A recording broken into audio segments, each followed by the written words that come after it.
Time now for sports on 104.7 The Cave. Here's Ned Reynolds. Mike, the intern, Ned Reynolds, it's the halfway point of the week. I know where Ned was yesterday, down at Hammons Field to watch the Bears take on the Tigers in Game 1 of their series. How did the Bears do? Game 2 will be a week from last night up in Columbia. This was not a real good performance by Missouri State. 10-1, Mizzou wins the game. They put it away, they being the Tigers. Put the game away in the late innings when Coach Keith Gutton, decided to use a lot of his pitchers. This is a non-conference game, so from a standings standpoint, it doesn't mean anything, but it does in terms of your ranking. Anyway, it was a 1-0 game, Missouri, for much of the first half of the game, and then things began to collapse for the Bears bullpen, as has been the case much of the season. And I think it was exposed last night at Hammons Field. Pretty good crowd, almost 3,000 on hand. And Missouri, which is a pretty good baseball team, banged out 11 hits, 10 runs, 11 hits. Bears had 7 hits, but they couldn't really get any consistent offense going. They're a better team than they showed last night. 10-1 was the final. Play again next Tuesday night in Columbia. First postseason game in the NBA also happened last night, so what's the deal? These are the play-in games, and it's a new device by the NBA. It's into its third year now, and what the NBA does, is take the teams that are right on the borderline of making the playoffs and seed them. It's places 7 through 10. 7 plays 8, and 9 plays 10. Well, 7 played 8 last night, and then 9 played 10. This is Eastern Conference games. And the winners were the Atlanta Hawks and the Los Angeles Lakers. The Atlanta Hawks won big over the Miami Heat in Miami, 116-105. And the Lakers in overtime against the Minnesota Timberwolves, minus their top player. Lakers won 108-102. Okay, for the winners last night, they don't have to play again the rest of this week. They're into the playoffs, which start on Saturday. The losers, they get a chance to play again. So the Miami Heat and the Minnesota Timberwolves will get a chance to play against the losers, against the winners of tonight's games, which are 9 versus 10. In this case, the losers are finished for the year, and the winners advance to a second game, and all those winners from this week go on to the playoffs, and it'll be 4 of them.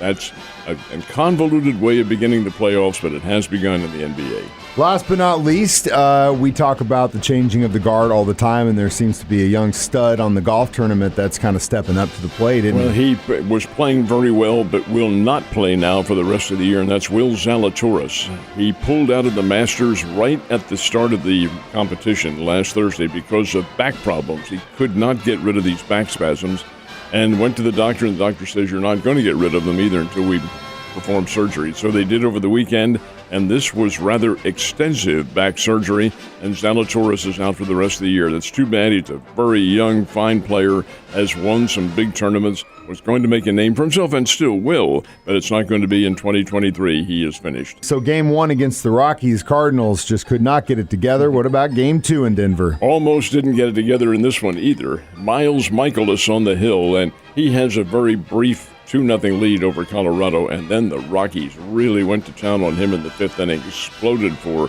6 runs, took a 6-2 lead, looked like things were pretty good.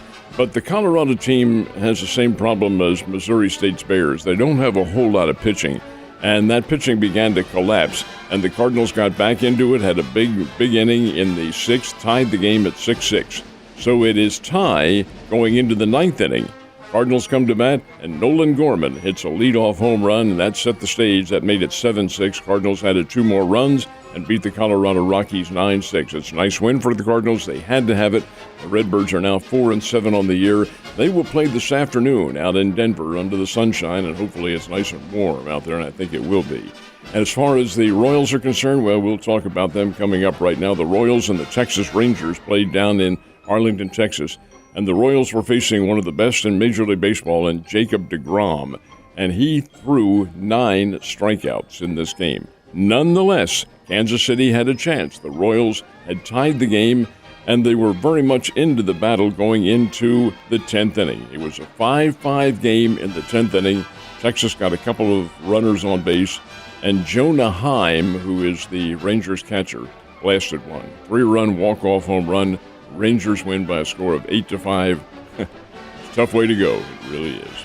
What about the Springfield Cardinals? Tell me something good. Well, I wish I could. They played the Arkansas Travelers, and this part of it is good. Arkansas had a 4-0 lead, and the Springfield Cardinals erased that. Took a 5-4 lead into the ninth inning. Again, pitching is the key. You've got to have the pitching, and the Springfield bullpen faltered. Arkansas scored 2 runs in the last of the ninth inning and wins 6-5. So the first game of that series goes to the Travs. There will be many meetings this year because they're both in the same division. But the Travelers win the first one. They'll play again later today. Last but not least, it's pretty interesting that college football, those guys are starting to work out together, which is crazy. But you know what? The wheel is always turning. Well, this is the spring season, and you're allowed, of course, the spring workouts. You're allowed 15 practice sessions during the March or whenever it is you choose, March and April. And the Missouri State Bears will close out their spring season on Saturday. It's going to be closed out a little bit differently from what the Bears have done in the past. The new coach, Ryan Beard, has said, hey, why don't we have a family day over here at the stadium?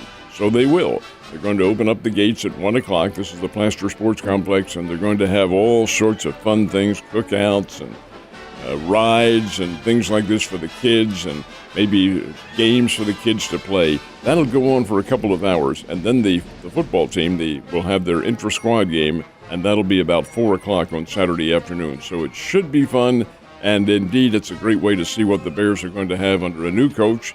Very young kid, 33 years old, Ryan Beard. But he feels like he can be in charge. We think he can be. I think they're going to have a very good team. So we'll see a little bit of them, at least a taste of it on Saturday. So you have good feelings about this young dude coming in. He's very energetic. He has a very forward thing. He's Bobby Petrino's son-in-law, so he's been around coaching, and he played the game at Western Kentucky. So I think, yes, I think it's going to be a very good program, and it may not manifest itself immediately, but give him a chance, and I think we'll do some things. Well, hopefully he can, because it's been a lot of fun to watch the Bears the last few years. Ned, you have a great day, and I will see you tomorrow.